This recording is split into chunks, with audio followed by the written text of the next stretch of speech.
Hello दोस्तों, theory of structure का ये next chapter influence line diagram and rolling load अपन शुरू करने जा रहे हैं। सबसे पहले इसमें अपन इन्फ्लुएंस लाइन डायग्राम को डिस्कस करेंगे। उसके बाद नेक्स्ट चैप्टर में रोलिंग लोड हम डिस्कस करेंगे। ठीक है। जो जो इस चैनल पे नए हैं, प्लीज इस चैनल को सब्सक्राइब कीजिए ताकि आपको आगे की वीडियो नेक्स्ट मिलती रहे। ठीक है। और नेक्स्ट, तो सबसे पहले अपन इन्फ्लुएंस लाइन डायग्राम के बारे में डिस्कस करेंगे इस वीडियो में। ठीक है। तो इन्फ्लुएंस लाइन डायग्राम सबसे पहले शुरू करते हैं। It is the graphical representation of variation of stress function, reaction, bending moment, shear force, slope and deflection TC of a particular section when a unit load moves from one end to other end. तो इसमें क्या है, ये ILD क्या है, एक graphical representation है stress function किस किस का, रिएक्शन का, bending moment diagram, shear force, slope and deflection का।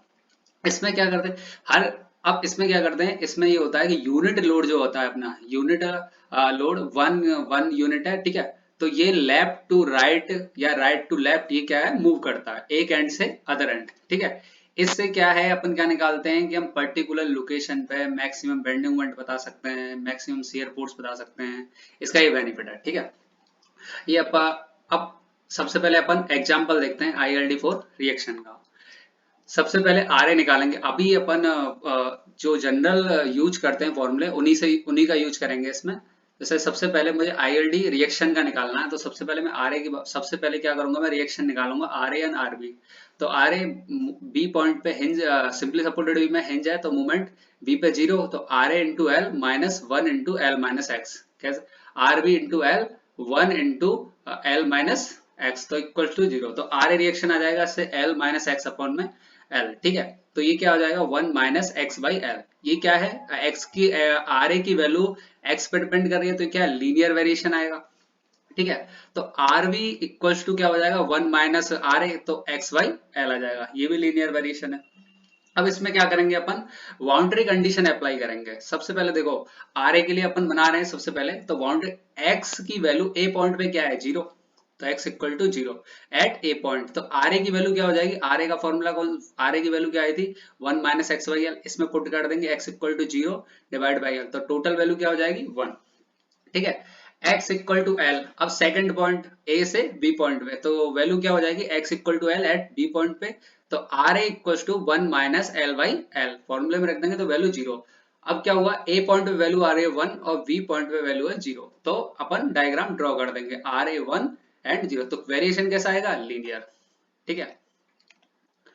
अब अपन इसी तरह से आईएलडी फॉर बी के आरबी के लिए बनाएंगे। इसमें भी क्या करेंगे, अब आरबी के लिए बना रहे हैं तो आरबी का फॉर्मूला यूज करेंगे, तो RB equals to x by L. तो इसमें एट ए पॉइंट पे एक्स इक्वल टू जीरो लेते हैं। ठीक है। जीरो लेंगे तो एक्स की वैल्यू पुट करेंगे, zero divide by l divide equals to zero. ठीक है। At B point x equal to L, तो आरबी की वैल्यू एल बाई एल हो जाएगी, तो वैल्यू वन। ठीक है। तो इस तरह से आरबी की वैल्यू यहाँ वन यूनिट डिस्प्लेसमेंट देंगे और जीरो, तो आईएलडी फॉर आरबी। नेक्स्ट अपन शेयर फोर्स की बात करेंगे। अब देखो शेयर फोर्स सी पॉइंट पे निकालेंगे अपन। आर ए और आरबी पे शेयर फोर्स किसके बराबर होगा, रिएक्शन के बराबर, जो अपन निकाल चुके हैं। तो मुझे एक मेंबर पर्टिकुलर मैंने माना है कि पॉइंट कोई सी है जिसपे मुझे shear force diagram shear force निकालना है। ठीक है, आईएलडी। तो ए, अब सी इसकी दूरी है ए और बी। ठीक है। रिएक्शन हमारी सेम रहेंगी, L minus x upon L और R B equals to X upon L. हमारा यूनिट लोड है वो लेफ्ट टू राइट मूव कर रहा है। सबसे पहले मैंने मान लिया कि अपन का जो यूनिट लोड है वो किस में है, एसी सेक्शन में। लोड इन किस में, स्पान एसी में। तो एसी स्पान कहां तक इसकी लिमिट है, ए टू सी, जी वैल्यू ए तक है। ठीक है। तो X less than equals to A. ठीक है। तो इसमें शेयर फोर्स अब मुझे सी पॉइंट पे लेना है, तो लेफ्ट हैंड साइड में मैं देखूंगा आर ए और वन है। तो आर ए की value L minus x upon L और वन। अभी प्लस क्यों लिया, क्योंकि क्लॉकवाइज डायरेक्शन में, इस वजह से प्लस, और एंटी क्लॉकवाइज में वन है सी के रिस्पेक्ट में, इस वजह से माइनस। अपन इसमें शेयर फोर्स में हमेशा क्लॉकवाइज को पॉजिटिव और एंटी क्लॉकवाइज को नेगेटिव, और बेंडिंग मूवमेंट में सैगिंग को पॉजिटिव और हॉगिंग को नेगेटिव लेंगे। ठीक है।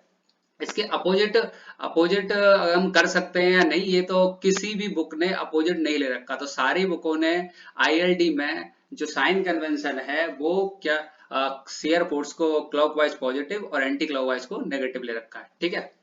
अब at A point, x equals to 0।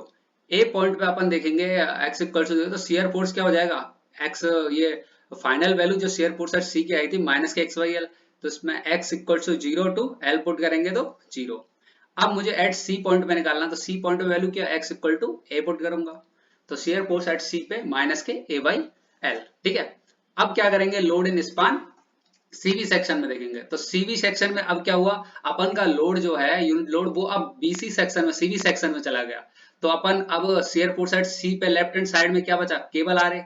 तो R A shear force at C equal to R A l minus x upon l. तो सी पॉइंट पे x equal to a put कर देंगे। ठीक है, तो शेयर फोर्स सी पे l minus a by l divide equal to b by l. ठीक है, ये जस्ट राइट हो गया सी के, और ये a minus k by l ये जस्ट लेफ्ट हो गया। अब बी पॉइंट पे x equal to l put करेंगे तो शेयर फोर्स एट सी पे 0। तो इस तरह से ये वैल्यू आ जाएंगी, a पर 0, v पे इसके जस्ट लेफ्ट माइनस के a बाई एल तो नेगेटिव, ठीक है, प्लस का b बाई एल तो पॉजिटिव, और a c पे 0। नेक्स्ट अपन ILD for bending moment at C. अब बेंडिंग मोमेंट अपन सी पे निकालना है, तो अब वही इस केस है सिंपल। तो लोड अब सबसे पहले अपन एसी सेक्शन में मानेंगे कि लोड जो है अपना एसी सेक्शन में ए पॉइंट ए रहा और सी ए रहा। ठीक है, तो x less than equal to A होगा, तो बेंडिंग मोमेंट सी पे क्या होगा, R A into A minus ये ऊपर ये सैगिंग दे रहा है। ठीक है, तो 1 माइनस के ए माइनस एक्स ये हॉगिंग देगा। ठीक है, तो वैल्यू क्या हो जाएगी, ए माइनस के एक्स, ये वैल्यू यूनिट लोड की जो लीवर आर्म में निकाल 1 इंटू ए माइनस एक्स। ठीक है, तो एट ए पे एक्स इक्वल्स टू 0, तो बेंडिंग मोमेंट एट सी का अपन निकालेंगे हर पॉइंट पे। तो ए पॉइंट पे एक्स इक्वल टू 0 पुट करेंगे इसमें, तो L minus 0 divide by L into A minus के 1 ए इंटू 0 तो इक्वल्स टू 0। ठीक है, एट सी पॉइंट पे x equal to a put करेंगे, तो बेंडिंग मोमेंट एट सी पे क्या आ जाएगा, l minus A divide by L into L minus 1 into A minus s. तो फाइनली ये वैल्यू तो 0 हो गई। उसके बाद l a minus a equal to हो गया b equal to a upon में l। ठीक है, अब अपन का लोड जो है बीसी सेक्शन में चला गया, मतलब इसकी लिमिट क्या हो गई, A to X less than equal to L. तो अब ये यूनिट लोड इस डायरेक्शन में चला जाएगा, तो मूवमेंट इस पे सी पे क्या होगा, आर ए इंटू ए। ठीक है, तो आर ए इंटू ए की वैल्यू क्या है, L minus x upon L into में ए। तो बेंडिंग मोमेंट एट सी पे निकालेंगे तो X X equal to A, तो सी पे क्या हो जाएगा, इसकी value L minus A divide by L into A, तो ए बी बाई एल। अब बेंडिंग मोमेंट सी के लिए बना रहे हैं, तो एट बी पॉइंट पे एक्स इक्वल टू एल, तो बेंडिंग मोमेंट एट सी पे क्या हो जाएगा, L minus L equal to 0। तो हर बेंडिंग मोमेंट सी का हमने हर पॉइंट पे जो अपन है बेंडिंग मोमेंट की वैल्यू जो है सब पे निकाल ली। ठीक है, सारे पॉइंट्स पे, तो सारे पॉइंट्स पे वैल्यू पुट करेंगे तो क्या आ जाएगा, सी पॉइंट पे आ रहा है ए बी बाई एल, बाकी ए और बी पे 0। तो ठीक है, अब अपन कैंटिलीवर की बात कर रहे हैं, सेम यही केस है। अब इसमें क्या करते हैं हम, यूनिट लोड को इस साइड राइट साइड में क्या है, कोई रिएक्शन नहीं है, तो इस वजह से इसमें अपन क्या करते हैं, राइट टू लेफ्ट चलाएंगे यूनिट लोड को। ठीक है, तो V और A, ठीक है, जहां से हमें आसान लगता है उधर उस साइड से लेंगे। तो ILD सबसे पहले रिएक्शन RA का बनाएंगे, तो summation vertical equal to 0 forces कर देंगे सिंपल। तो RA इस पे रिएक्शन सपोर्ट पे रिएक्शन आएगी A पे RA, और 1 रिवर्स डायरेक्शन में, तो इसलिए माइनस के इक्वल टू 0, तो आर ए की वैल्यू 1 हो जाएगी। अब आर ए देखो x की किसी भी वैल्यू पर डिपेंड नहीं कर रहा, तो इसका जो ILD है वो क्या होगा, लीनियर। देखो इस तरह से ये बना हुआ है। ठीक है, 1 1 पॉजिटिव है तो पॉजिटिव। अब ILD for shear force at C पे, शेयर फोर्स मुझे निकालना है यहाँ पे। अब देखो सबसे पहले BC सेक्शन में, तो अपन क्या करेंगे, x less than equal to A से कम है। ठीक है, तो शेयर फोर्स एट सी पे क्या है, इस डायरेक्शन में देखेंगे, इस सेक्शन के रिस्पेक्ट में ये 1 किस डायरेक्शन में दे रहा है मूवमेंट शेयर फोर्स, तो ये क्लॉकवाइज रोटेट कर रहा है इस सेक्शन को, तो क्लॉकवाइज के लिए 1 वो पॉजिटिव लेंगे, तो इसका तो शेयर फोर्स एट सी पे इक्वल टू 1, तो कांस्टेंट है, ये भी डिपेंड नहीं कर रहा किसी पे x की वैल्यू पे।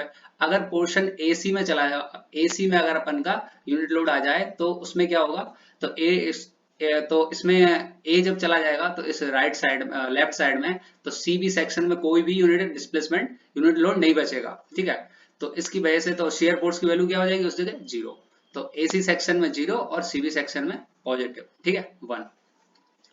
अब ILD for movement eight C पे निकालेंगे अपन, तो सी पे निकालने के लिए क्या करेंगे, वो वही सेम पहले पोर्शन बी सी लेंगे, तो मूवमेंट एट सी पे इक्वल्स टू माइनस के 1 इंटू ए माइनस एक्स। अब देखो मुझे सी पॉइंट पे मूवमेंट लेना है, तो मूवमेंट क्या होगा 1 इंटू ए सी की डिस्टेंस, ए सी की डिस्टेंस कितनी है, तो वो सॉरी ए सी की नहीं, यहाँ से यूनिट लोड की और सी की डिस्टेंस है, कुछ कैसे निकालेंगे, टोटल बी टू सी ए है और बी से यूनिट लोड की दूरी x है, तो टोटल इसकी कितना बचे a माइनस एक्स, तो माइनस के 1 इंटू ए माइनस एक्स। माइनस क्यों लिया, क्योंकि ये क्या हो गया, हॉगिंग हॉगिंग कंडीशन, ठीक है, इस वजह से माइनस ले लिया। अब बेंडिंग मोमेंट एट बी पे, अब पॉइंट हर पॉइंट पे अपन बेंडिंग मोमेंट निकाल लेंगे, तो बी पॉइंट पे x इक्वल्स टू 0, तो मोमेंट सी पे x की वैल्यू इसमें 0 पुट कर देंगे तो -1।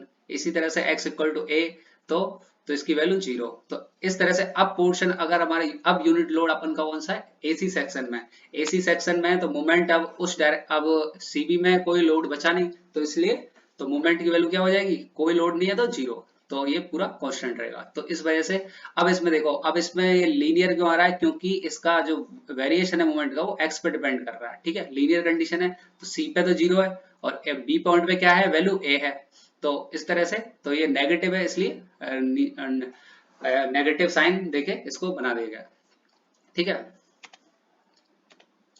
अब next case Muller Breslau principle, बहुत इंपॉर्टेंट प्रिंसिपल है, इसमें इसमें अपन डायरेक्टली आईएलडी ड्रॉ कर सकते हैं। देखो कैसे, ILD of any stress function in a particular in a structure is represented by the deflected shape obtained by the removing the restraint offered by that stress function and introduce a directly generalized unit displacement in the direction of that stress function। देखो इसमें ये कहता है कि कोई भी अपन का कोई भी स्ट्रेस कोई भी स्ट्रक्चर, जैसे मैंने सिंपल एक केस मान लिया बी में, उस केस में जो भी रिस्ट्रेन ऑफर्ड कर रहे हैं, जैसे कि मान के चलो ये केस है सिंपली सपोर्टेड, इसमें जैसे कि मुझे रिएक्शन का बनाना है, तो रिस्ट्रेन कौन कर रहा है, तो सपोर्ट रिएक्शन, तो इसको क्या है यूनिट से डिस्प्लेस कर देंगे, यूनिट डिस्प्लेसमेंट इसमें डायरेक्टली हम अप्लाइड कर देंगे, ये कहता है मूलर ब्रेसलॉव प्रिंसिपल, ठीक है।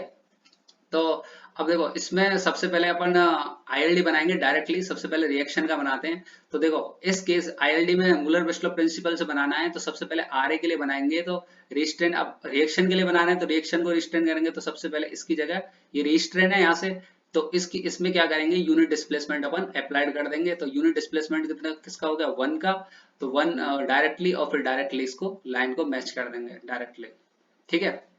तो 1 रिएक्शन आर ए का हो गया। इसी तरह से आरबी के लिए निकालना है, तो आरबी को यूनिट से डिस्प्लेसमेंट कर दो, इस तरह से ये दोनों हिंज है तो डायरेक्टली मिल जाएंगे लीनियर वेरिएशन, ठीक है। अब इसकी यूनिट अगर बोले, तो अगर रिएक्शन के लिए जो वैल्यू आती है वो यूनिट लेस है, ठीक है। आईएलडी शेयर फोर्स के लिए निकालेंगे, तो अपन देखते हैं कि शेयर फोर्स जो है क्रॉस सेक्शन के पैरेलल लगता है, तो इस डायरेक्शन में इसका, अगर इस डायरेक्शन में तो इसका रिवर्स लगेगा, ठीक है, अगर हमारा इस डायरेक्शन में तो इसका रिवर्स लगेगा, तो दोनों क्रॉस शेयर को रेजिस्ट कर रहे हैं, तो इस वजह से इसमें क्या हुआ, मैंने मान लिया कि इंटरनल रोलर की तरह वर्क कर रहा है, ठीक है। तो इंटरनल रोलर की तरह अगर मैंने इस पे लोड लगाया, तो एक रोलर की डायरेक्शन इस तरह से जाएगी, तो दूसरे की ऑटोमेटिकली रिवर्स हो जाएगी, तो मैंने मान लिया कि इसमें वेरिएशन किस तरह से आएगा, इसमें भी लीनियर आ गया, इसमें भी लीनियर आ गया, तो दोनों की वैल्यू मैंने मान लिया, एक वैल्यू y2 है, एक वैल्यू y1 है, ये दोनों वैल्यू अलग हो सकती हैं, ठीक है। तो इसका स्लोप जो होगा वो क्या होगा, वो सेम होगा, क्योंकि y1 अपॉन ए और y2 अपॉन में सॉरी y2 अपॉन में v, ठीक है, स्लोप तो सेम रहेगा। तो इस वजह से हम डायरेक्टली किस तरह से ड्रॉ कर सकते हैं, एक इस तरह से अपन जो शेयर फोर्स डायग्राम है वो डायरेक्टली आईएलडी जो है शेयर फोर्स डायग्राम का डायरेक्टली ड्रॉ कर सकते हैं इस तरह से, ठीक है। अब क्या है, अब जैसे y1 प्लस y2 ये टोटल जो वैल्यू है, अब ये भी तो यूनिट डिस्प्लेसमेंट के बराबर होनी चाहिए, तो y1 plus y2 equals to y equals to 1 के बराबर हो जाएगा, तो y1 इक्वल्स टू क्या हो जाएगा, a बाई एल हो जाएगा, ठीक है, और y2 इक्वल्स टू क्या हो जाएगा, v बाई एल, जो अपन ने पिछले जब सॉल्व किया था उसमें देखा था अपन ने, ठीक है। अब इसमें स्लोप जो है बोथ लाइन का क्या होगा, will be same because bending moment exist. अब इस पॉइंट पे बेंडिंग मोमेंट तो आ सकता है, सपोर्ट पे तो बेंडिंग मोमेंट, क्योंकि हिंज पॉइंट नहीं आ सकता, इस पे बेंडिंग मोमेंट एग्जिस्ट कर सकता है, तो इसलिए इस पे जो स्लोप है थीटा थीटा, ये दोनों क्या रहेंगे इस केस में, शेयर फोर्स केस में सेम रहेंगे, ठीक है। अब क्या है, ILD for bending moment diagram, bending moment eight किसी सेक्शन, मैंने मान लिया सी पॉइंट है ये वाला, ठीक है, तो ए बी सेक्शन है, तो इस केस में क्या करेंगे, ये भी बेंडिंग मोमेंट है, अगर एक रेजिस्टिंग मोमेंट है, तो एक दूसरे क्रॉस सेक्शन है, मान के चलिए ये एंटी क्लॉकवाइज इसको रजिस्ट क्लॉकवाइज करेगा, ये क्लॉकवाइज है तो ये एंटी क्लॉकवाइज रजिस्ट करेगा, ठीक है। तो इस केस में अपन क्या करेंगे, जैसे कि मेरा यूनिट लोड मान के चलो ए वाले सेक्शन में है, ठीक है। तो ये क्या कर रहा है, इस सेक्शन के रिस्पेक्ट में क्लॉकवाइज रोटेशन कर रहा है, ठीक है। ए टू सी सेक्शन को, तो इसके रिवर्स में कौन सा लगा दिया मैंने, एंटी क्लॉकवाइज। इसी तरह से ये रजिस्टिंग, फिर इस तरह से ये रजिस्टिंग, ये इस तरह से सेम हो जाएगा, ठीक है। तो मैंने मान लिया, तो इसको ऊपर उठाना है अपन को, ये सैग क्या कंडीशन क्या दे रहा है, सैगिंग दे रहा है, ठीक है। सैगिंग दे रहा है तो मैंने इसको इसको उठाया, तो मैंने हिंज लगा दूं तो क्या होगा, डायरेक्टली इसको अपन इस सेक्शन को यहाँ से उठा सकते हो। मैंने हिंज हिंज लगा दी, तो इसको अगर मैं ऊपर उठाता हूं तो ये वैल्यू मान के चलो मैंने वाई डिस्प्लेसमेंट दे दिया, ठीक है।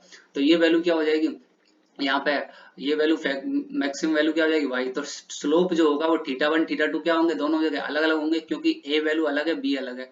तो theta one plus theta two equal to total theta. तो थीटा वन की वैल्यू क्या हो जाएगी, ये थीटा वन है तो वाई वन अपॉन ए, ठीक है, टेन थीटा। उसके बाद theta two y upon b equal to one. तो y की वैल्यू क्या हो जाएगी, ए बी बाई एल। अब इसकी यूनिट जो आएगी ए बी इंटू एल है। तो ये अगर मैं अगर इसको लेंथ इंटू लेंथ अपॉन में लेंथ काटता हूँ तो एक लेंथ बचता है, तो किस में यहाँ पे जाएगी, मीटर एम एम सेंटीमीटर जो भी है। इसका वेरिएशन भी क्या होगा, लीनियर। क्यों, क्योंकि डिटर्मिनेंट स्ट्रक्चर है। याद रखना, जो भी डिटर्मिनेंट स्ट्रक्चर है उसका आईएलडी का जो वेरिएशन आएगा वो लीनियर आएगा, और जो भी इनडिटर्मिनेट सेक्शन है उनके लिए जो आईएलडी आएगा वो कर्व कर्व या कर्व लीनियर या फिर पैराबोला इस तरह का आएगा, ठीक है।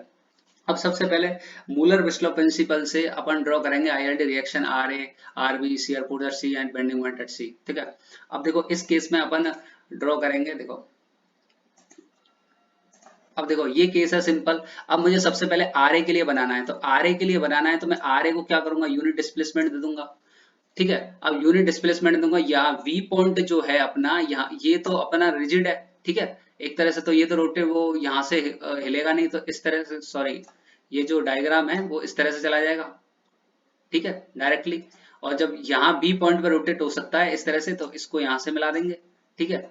और इसकी वैल्यू जो है वो डी पॉइंट से मिला देंगे, ठीक है। इस तरह से डायग्राम अपना बन जाएगा जैसे नीचे दिखा हुआ है I L D of R A. अब एक के लिए यूनिट डिस्प्लेसमेंट, क्योंकि रिएक्शन आर ए के लिए बनाया तो यूनिट डिस्प्लेसमेंट किसके लिए देंगे, वन।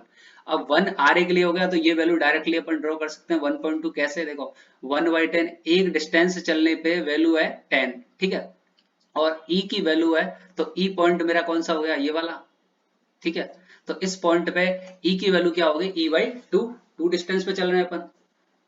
तो देखो इसमें मैं बता देता हूँ,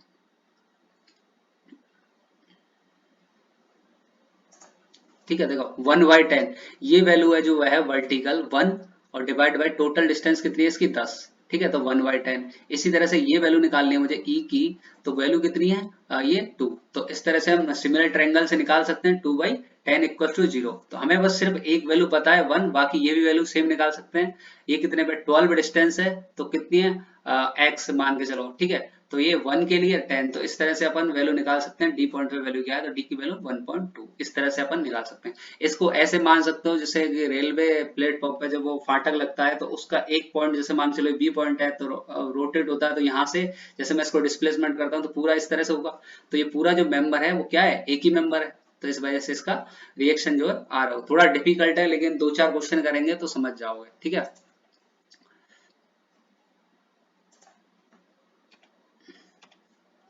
अब इसी तरह से ये आरबी के लिए है, ठीक है। आरबी के लिए देखो अपन उसी केस में देखेंगे। आरबी के लिए ये यहाँ पे 1 रोटेशन दे दिया, ए पॉइंट से रोटेट हो जाएगा इस तरह से, और बी पॉइंट के लिए अपन ड्रॉ कर सकते हैं, जैसे कि पिछले केस में बता रखा है कि यहाँ से अब ये जैसे आर ए के लिए होगा तो आरबी के लिए 1 देंगे इस तरह से, ठीक है। जैसे मैं दिखा देता हूँ, तो देखो आरबी के लिए ये 1 इस तरह से रोटेशन। अब देखो यहाँ से पॉइंट है, ये इस तरह से रोटेट हो सकता है, ठीक है। ये आगे बढ़ जाएगा, ये यहाँ ई पॉइंट पे मिल जाएगा, ठीक है। तो इस तरह से ये आरबी का बन गया। इस तरह से अपन आरबी की वैल्यू आरबी के लिए बना सकते हैं, ठीक है। ये 1 होगा, इसके बाद ये वैल्यू सिमिलर ट्रायंगल से निकल जाएंगी, ठीक है। ये वैल्यू वैल्यू ई वाली पॉइंट की और डी वाली पॉइंट की सेम इसी तरह से होगा। इसी तरह से अपन नेक्स्ट वैल्यू जो है अपन वो निकाल सकते हैं किसके लिए, अब शेयर फोर्स एट सी के लिए। अब सी पॉइंट ये रहा, देखो ये रहा हमारा। अब इसमें भी क्या होगा, यहाँ पे पहले रोलर लगाएंगे, इंटरनल रोलर, ठीक है। तो इसमें ये इस तरह से रोटेट करेगा, ठीक है। उसके बाद अपर वाला साइड का इस तरह से रोटेट करेगा, ठीक है, ये वैल्यू यहाँ मिला देंगे। ये वैल्यू अब जब एक ही मेंबर है पूरा तो एक ही साथ चलेगा, ठीक है, तो इस तरह से ये वैल्यू मिला देंगे।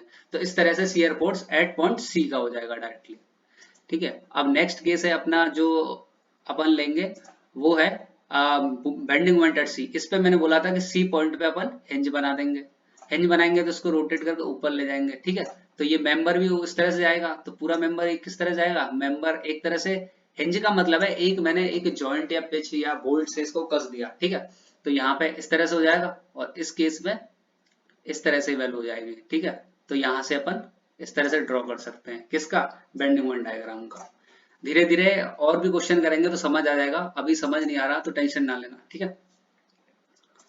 अब देखो ये सारे केस हो गए अपने, चार तीनों केस अपन ने बना लिए, ड्रॉ कर लिए। अब नेक्स्ट केस है draw the ILD for reaction R A R B R C shear force at E bending moment at E and just right of B. इस सारे केस हैं अपन डिस्कस करेंगे एक एक करके, ठीक है। ये देखो जैसे कि अब मैंने इसमें नीचे एक डायग्राम ड्रॉ कर दिया है ताकि आपको समझाने में आसानी हो। जैसे सबसे पहले मुझे आर ए के लिए बनाना है तो मैं क्या करूंगा, यूनिट डिस्प्लेसमेंट दे दूंगा नीचे, ठीक है। अब देखो यहाँ पे हिंज बना हुआ है तो यहाँ से और ये बीसी वाला सेक्शन है पूरा रिजिड है, क्योंकि यहाँ से तो इसको डिफॉर्म करना मुश्किल है क्योंकि रिजिड बांधे रखा है इसको मेंबर को। तो इस वजह से इस तरह से ये कहाँ जाएंगे, कहाँ तक रोटेट हो सकते हैं, हिंज पॉइंट तक, ठीक है। क्योंकि इसको वन रोटेशन दे दिया और इस वजह से इसकी वैल्यू जो है केवल डिफॉर्मेशन कहां तक आएगा, ए टू डी केस तक, ठीक है। नेक्स्ट केस में अपन अपन देखते हैं कि ILD for reaction of RB. RB के लिए अपन क्या करते हैं, देखो आरबी के लिए अपन क्या करेंगे, आर बी पॉइंट पे वो क्या नाम यूनिट रोटेशन देंगे। अब यूनिट रोटेशन ये यूनिट डिस्प्लेसमेंट ये दे दिया अपन ने, ठीक है। यूनिट डिस्प्लेसमेंट दिया। अब देखो ये दो केस हो सकते हैं, एक तो इसमें लेफ्ट साइड से इसमें हो जाए, अगर मैं लेफ्ट साइड से करता हूं, ठीक है, तो लेफ्ट साइड से अब देखो इस साइड से अपन ये पूरा मेंबर है D to D B C, तीनों मेंबर क्या है, पूरा एक ही मेंबर है। तो इस तरह से ये मैं इसको उठा सकते हैं, ठीक है। उसके बाद ए पॉइंट पे क्या है, रोटेशन तो हो ही सकता है, तो इस वजह से इसको ले सकते हैं। तो वैल्यू यहाँ पे क्या होगी, 1, और ये वैल्यू अपन सिमिलर ट्रायंगल से निकाल सकते हैं, ठीक है ना। उसके बाद नेक्स्ट केस है, तीसरा केस है अपन का ILD for reaction at C. अब सी पॉइंट पे देखेंगे अपन, तो सी पॉइंट पे यूनिट डिस्प्लेसमेंट दे दिया, ठीक है। अब बी पॉइंट पे क्या है, अब बी पॉइंट पे रोटेट हो सकता है क्योंकि ये बांधे रखी है, तो इस वजह से यहाँ से इस तरह से हो जाएगा और ये आगे एक ही मेंबर है डी तक, ठीक है।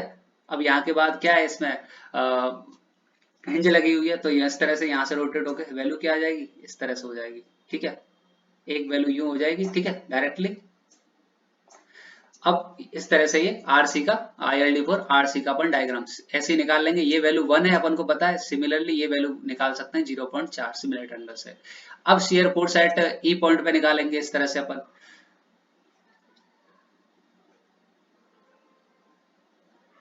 ठीक है। अब shear force at E point पे निकालेंगे तो ई पॉइंट अपन का ये रहा। तो सबसे पहले मैं क्या करूंगा, इंटरनल रोलर बनाऊंगा। तो रोलर क्या होगा, एक इधर से रोटेट करेगा, दूसरा उस साइड अपर से रोटेट करेगा। तो इस तरह से ये वैल्यू अपन मिला देंगे, ठीक है। उसके बाद जो है अब ये V, अब V वाला मेंबर है पूरा कहां तक है, D तक है।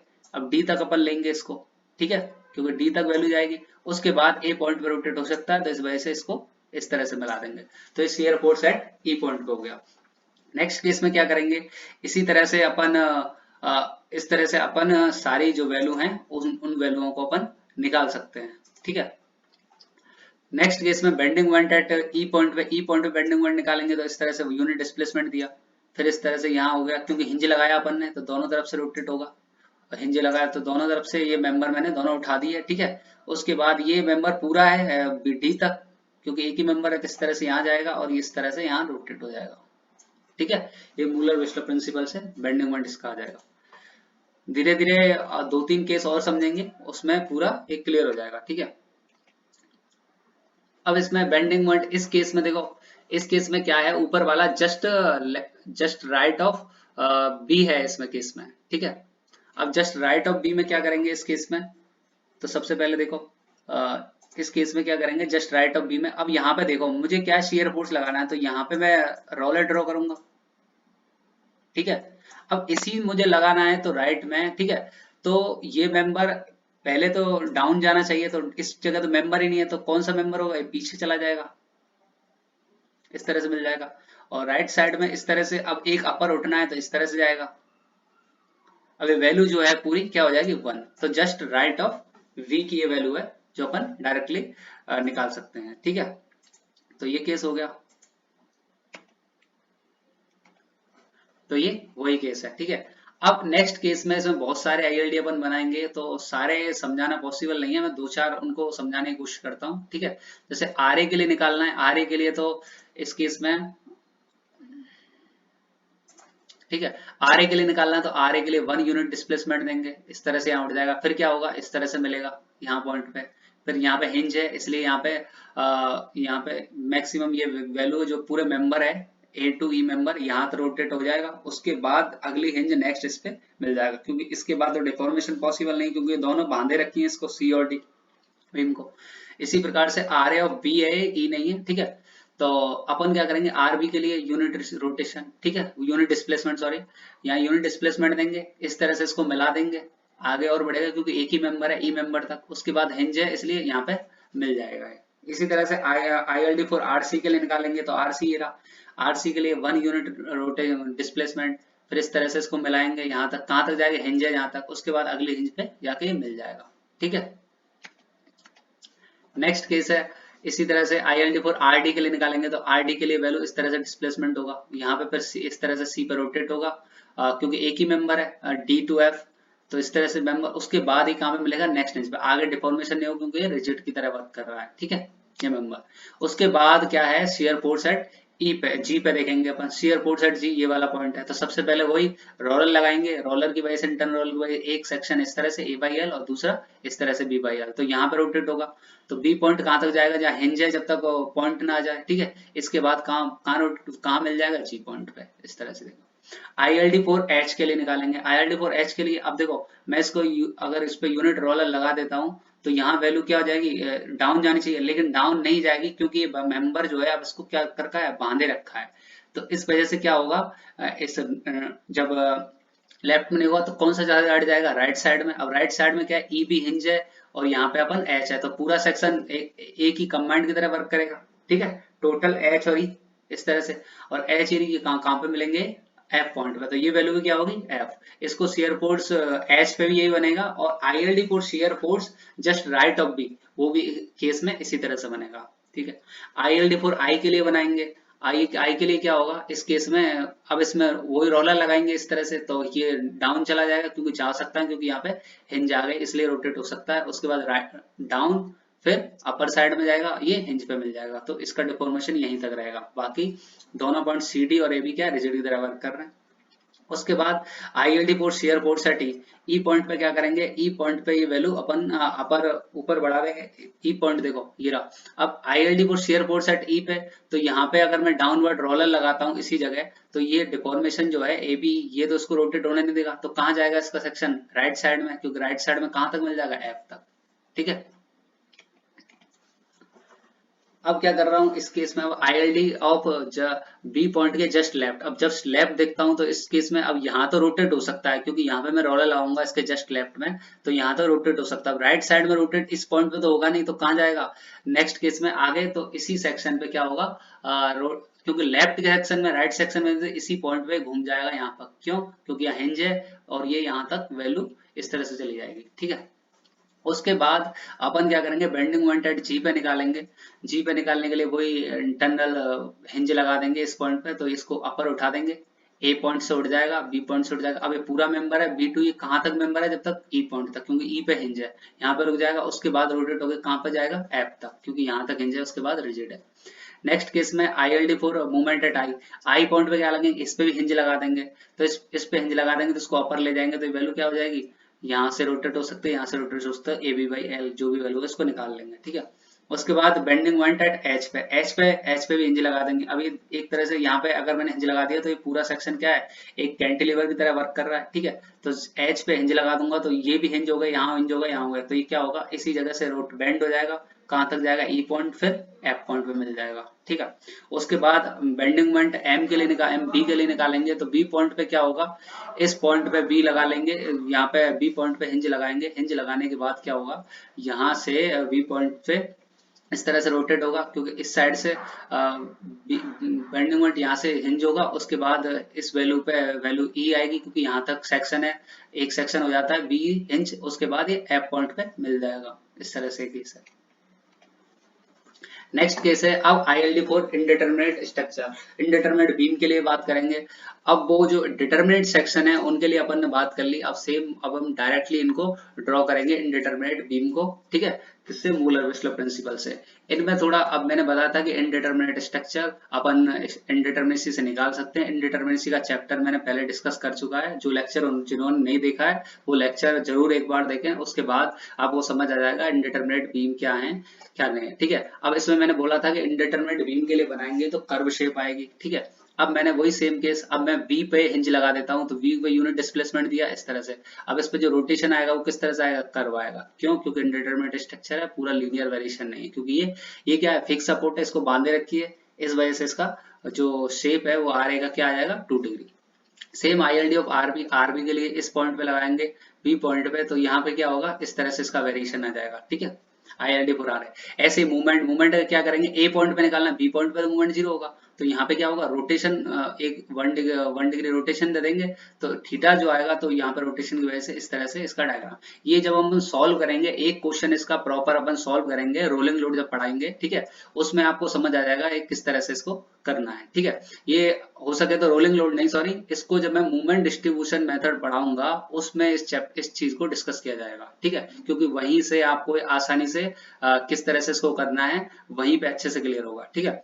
तो इस तरह से इसका डायग्राम इस तरह से बन जाता है। अभी एग्जाम पॉइंट ऑफ व्यू में अगर डायरेक्टली अगर आपका ऑब्जेक्टिव में क्वेश्चन आ सकता है आए, तो हम डायरेक्टली इसको ड्रॉ कर सकते हैं कि इस तरह की शेप होगी। तो ILD for movement at A के लिए इस तरह से हो जाएगा। अब ILD for shear force at C वही रोलर लगाएंगे इस तरह से, तो इस तरह से इसका कर्व शेप, फिर उसके बाद इस तरह का इसका अपर, थोड़ा इसका अपर कर्व शेप आ रहा है, क्योंकि इस साइड क्या है, अपन का हिंज रोलर सपोर्ट है, और इस साइड क्या है, फिक्स सपोर्ट है, इसलिए इसका थोड़ा इस तरह से शेप आ रहा है, ठीक है। उसके बाद ILD for movement at B, इसका वो बी पॉइंट पे क्या करेंगे, हिंज लगा देंगे, हिंज लगा के क्या है, फिर इसको ऊपर बढ़ाएंगे, फिर यहाँ पे क्या है, इस तरह से इसका कर्व, दूसरा इस तरह से इसका कर्व, इस तरह से आ जाएगा। अब नेक्स्ट केस है अपन फिक्स को ले लेंगे, तो इसी केस में RA के लिए बढ़ाएंगे इस तरह से, तो इसका इस तरह से वेरिएशन, और इस तरह से यहाँ पे बी पॉइंट पे बिल्कुल टच करके जाएगा यहाँ पे, ठीक है। ये ILD RA के लिए जाएगा। सिमिलर टू RB के लिए हो जाएगा वन यूनिट डिस्प्लेसमेंट, इसी तरह से ड्रॉ कर देंगे। मूवमेंट के लिए इस तरह का किस हो जाएगा, ठीक है, और मूवमेंट एट बी के लिए इस तरह से, क्योंकि यहाँ पे यूनिट रोटेशन लगा देंगे तो इस तरह से वैल्यू जाएगी, और इसकी इस तरह से वैल्यू जाएगी, ठीक है।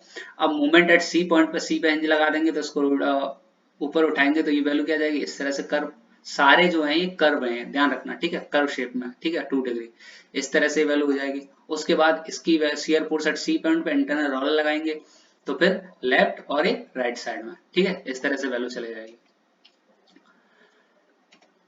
अब अगर ये कंटिन्यूअस बीम आ जाए, कंटिन्यूअस बीम आ जाए, तो इस केस में क्या करेंगे, देखो ये भी क्या है, इंडिटरमिनेट बीम है, ठीक है, तो 1 डिग्री। उसके बाद इस पे RA के लिए निकालेंगे, तो RA पे 1 रोटेशन दे देंगे। अब इसका देखो, इसका शेप जो है वो किस तरह जाएगा, 2 डिग्री का, इस तरह से। अब यहाँ पे तो बांधे रखा है, तो बी पॉइंट पे तो बढ़ नहीं सकता, तो बी पॉइंट यहाँ तक आ गया। उसके बाद जो वेरिएशन जो होगा इसमें, इस शेप में भी कैसा होगा, इस तरह से मतलब इस तरह से वेरिएशन आएगा इसका आगे चल के, क्योंकि पूरी स्ट्रक्चर है यहाँ से उठेगी इस तरह से, तो इसमें भी वेरिएशन जनरेट होते हैं। तो ILD फॉर RA। V के लिए V पे यूनिट डिस्प्लेसमेंट दे दिया, तो इस तरह से इसमें भी जो शेप है वो पूरी तरह से इस तरह से आएगा, 2 डिग्री का। ILD फॉर RC के लिए निकालेंगे, RC के लिए यूनिट डिस्प्लेसमेंट दिया, तो सेम इसी तरह से बनेगा, ये कर्व शेप पूरा जाएगा इस तरह से, ठीक है। उसके बाद ILD for movement eight D point पे हिंज लगा देंगे, इसको उठाएंगे यहाँ से, ठीक है। उसके बाद एक पूरा शेप है, इस तरह से चला जाएगा, ठीक है, एक ही शेप में। उसके बाद ILD for movement at B पे, अब बी पॉइंट पे हिंज लगाएंगे तो क्या होगा, यहाँ पे क्या है, इस तरह से भी रोटेशन देगा, यूनिट रोटेशन, और राइट साइड में भी रोटेशन देगा, तो इस तरह से बन जाएगा। ILD for shear force eight D point पे, तो shear force eight share force eight D point पे, तो देखो इस तरह से इंटरनल रोल लगा दिया, तो इस तरह से रोटेशन, फिर अपर में, फिर राइट साइड में, इस तरह से चला जाएगा इंटर। तो इस तरह से अपन इनको सॉल्व कर सकते हैं, और बाकी इनका प्रॉपर जो क्वेश्चन है मूवमेंट डिस्ट्रीब्यूशन मेथड में समझा दिया जाएगा किस तरह से वैल्यू आपकी आती है, ठीक है, क्योंकि वो मेथड उसी से ज्यादा प्रीफर करना है, क्योंकि उससे ज्यादा जो कन्वेंशनल है उसमें आसानी रहती है इस क्वेश्चन को करने में, ठीक है। अब क्या है, इनको डायरेक्टली आप एग्जाम में अगर आते हैं तो डायरेक्टली आप इनको टिक कर सकते हैं कि इसका एक रफली आइडिया होगा कि किस तरह से इनके डायग्राम बनते हैं। ठीक है, अगर ये वीडियो आपको पसंद आई हो तो इसको जरूर लाइक करना, सब्सक्राइब करना, कमेंट करना। जो नए हैं प्लीज इसको सब्सक्राइब जरूर करना। Thank you.